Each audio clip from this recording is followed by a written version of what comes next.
Now, Congress is off for the week, which means they are back in their districts and face-to-face with the people, their voters, their constituents. Oh, and it's going to be great.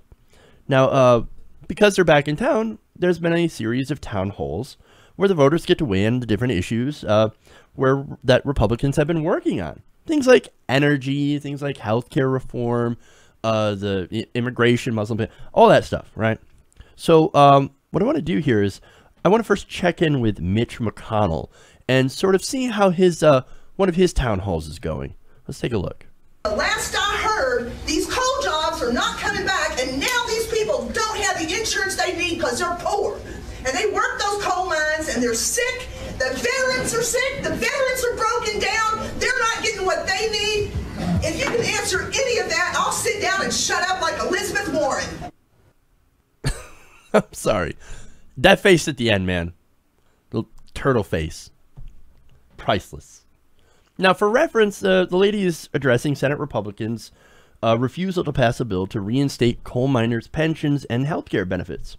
Now, until the beginning of this year, it was funded by the now broke United Mine Workers of America Fund. Now, that fund, of course, was set up to make sure that coal miners had a pension and healthcare because, look, coal mining is fucking dangerous. Not only is there cave-ins, but there's also long-term health effects from breathing coal dust, like black lung. But anyway, now congressional Democrats, they're like, man, you know, we don't like coal mining. We kind of want to shut down coal mines, but we don't want to shut down their insurance. We want them to have their pensions. We want them to have health care. So what they did is that they tried to push the idea of a Miners Protection Act. And it will actually try to push legislation. Now, what it would do is that it would require money from a federal abandoned mine reclamation program to pay for pensions and health care of tens of thousands of coal miners, both active and retired coal miners. So, hey man, you worked in the coal mines all your life? Well, you've earned this insurance, you've earned this pension. We're going to take care of you since you helped us with our energy. Okay. Now, unfortunately, they couldn't get this passed last year. And they're still working on it this year. They're going to bring it back. Now, what was the main roadblock? Well, you guessed it. Mitch McConnell. He's one of the ones who blocked this. And there was going to be even a possible government shutdown over it. So, not good, right? Now, as you can see, people in coal country, they're not very happy about this. Turns out when you fuck with their health care and their pensions, they tend to get a little angry. Tend to get a little pissy. I can understand why. Now, so, look, there's McConnell. That's what's going on there. But there were more town halls. Let's talk about the healthcare law for a bit. ACA. Now, that's still a pretty contentious topic, even though a new poll had come out where Americans are fairly split. Now, that's better than it was last year when Donald Trump took office. But still, okay, contentious, right? A lot of Republican voters don't like healthcare, don't like Obamacare, and voted for people who swore to get rid of it. You know, the people that were out there saying we're going to repeal almost every single word of this horrible healthcare law. It's so terrible. Well, that's people like Chuck Grassley. Now, Grassley was at a town hall recently as well. Let's drop in and see how that one is going. I haven't seen you for a long time. How you doing? Oh, I've been busy. I'm on Obamacare. If it wasn't for Obamacare, we wouldn't be able to afford insurance. With all due respect, sir, you're the man that talked about the death panel. We're going to create one great big death panel in this country that people can't afford to get insurance. Don't repeal Obamacare. Improve it, for God's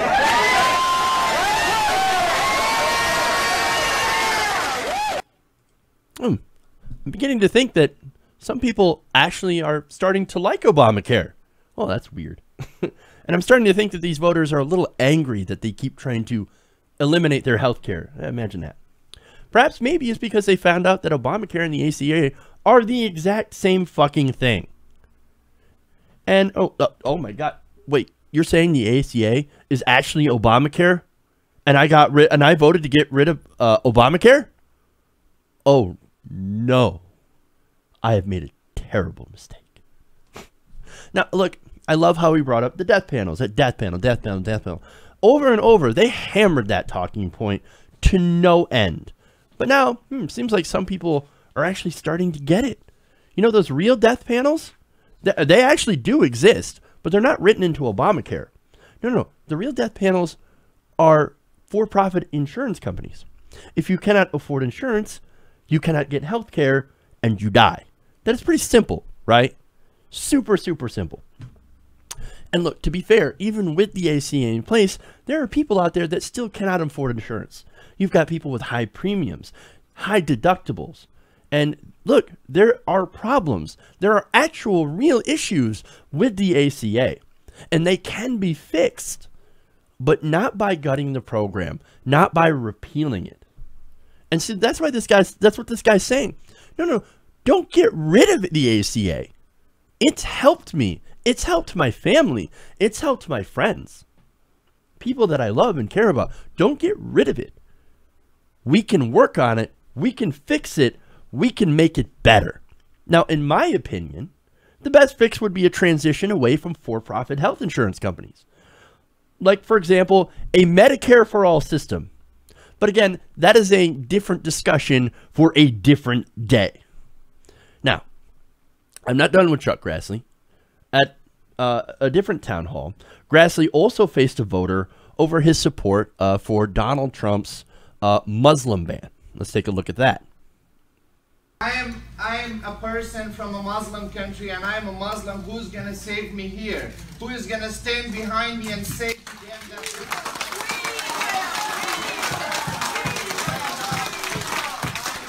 I get shot 2 times. I've been roadside bomb once, but nobody cared about me. But I was with the United States Armed Forces back in Afghanistan that I get shot. I didn't shot because of my mom and dad. Thank you. Senator, answer his question. I'm going to down the list, and when we're done with that list, we'll go. We want to You got the question. right there. Who brought up Hampton? I did. Okay, go ahead. Okay, so what's the matter, Chuck? Don't want to answer the question? Don't want to talk about this guy who's somebody that helped out our armed forces in Afghanistan? No, let's not talk about that. No, it's a perfectly valid question. Who's going to protect him against the Trump administration? Who's going to protect him against these anti-Muslim bigots? Who? I mean, this guy, this Muslim from a Muslim country, helped us fight the terrorists. Now you're saying if he leaves the country to maybe see his family or whatever, that he can't come back because he's a Muslim, because he's from one of these countries. Look, that's something that Chuck Grassley supports. Own up to it, man. Own up to it. No. What he's going to do is, I don't want to answer that question. I'm going to do a weak-ass dodge by spouting bullshit procedural rules. And you know what? I love that crowd there. They were not buying that bullshit. And when he was talking, who's gonna support me? Who's gonna stand behind me? And I loved it when that lady yelled, "I will. I stand behind you." That's the America that I love. That's real America right there. People standing behind their neighbors and their friends. No matter where they come from, that's real America. Now, I have one more video here, and this is Joni Ernst. Now, Joni Ernst is actually going to receive a very warm welcome from the crowd at one of her town halls. Let's take a look at that.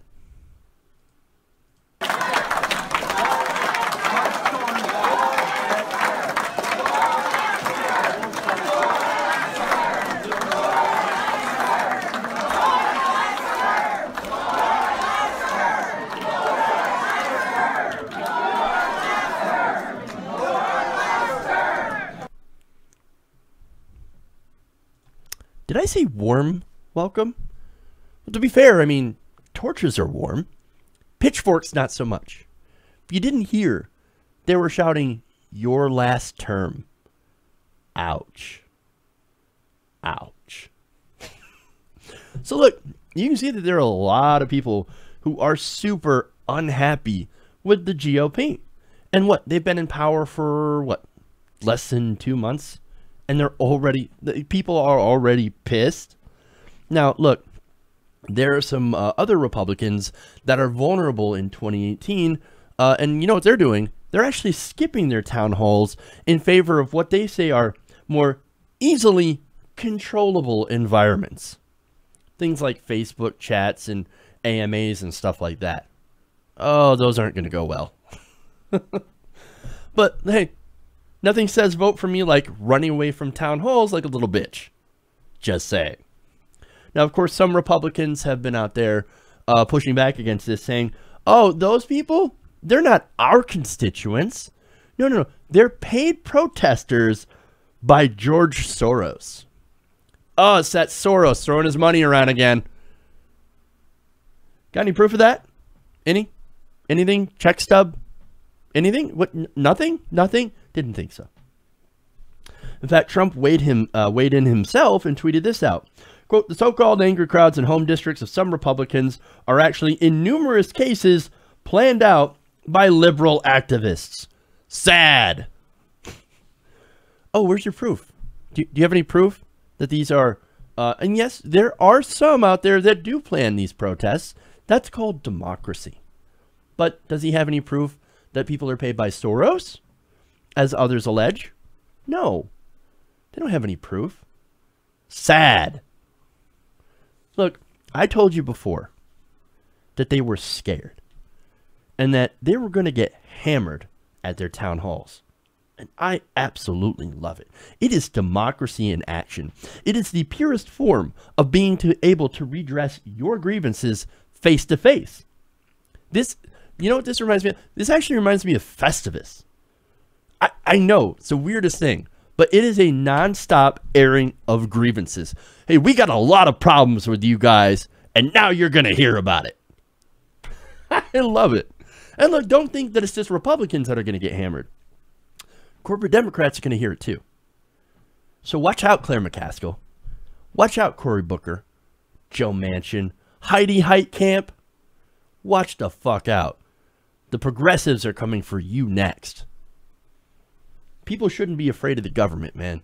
The government should be afraid of the people. The politicians that don't serve us need to be challenged. And if they don't actually represent the people, then they should be replaced by others who do. If you serve the corporations and the special interests, whether you're a Republican or a Democrat, you gotta go. You gotta go. Now, speaking as a progressive, I'm all in favor of primaries. Let's do some primaries. Let's get it done. Justice Democrats, let's do it. Hey everybody, thanks for watching this video. If you want to see more like this, please hit the subscribe button below.